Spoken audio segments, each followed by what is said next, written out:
Det er alt for tæt på. Kan vi ikke lave en ny? Nu. Hej alle sammen. Jeg hedder Elisabeth Lind, og det her det er min første vlog. Og det her det er min ene søn, Dudlidut, og der bagved er min anden søn. Ja, hej. Og altså, jeg laver normalt sådan noget video med mennesker, der snakker en hel masse. Jeg er vildt dygtig til det. Så, men I skal følge med på min vlog her og se, hvad der sker.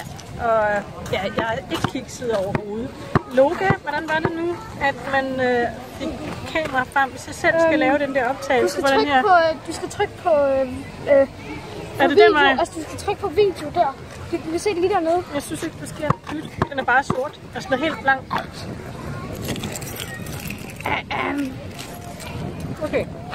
Okay, man kan ikke lige se Sebastian, din skærm, den Jamen, det er også nej, det er fordi du... Se, nu sådan der, den var på foto, og nu skal du bare trykke på video. Ellers kan du bare skrue til siden sådan der. Det betyder, at jeg krydser din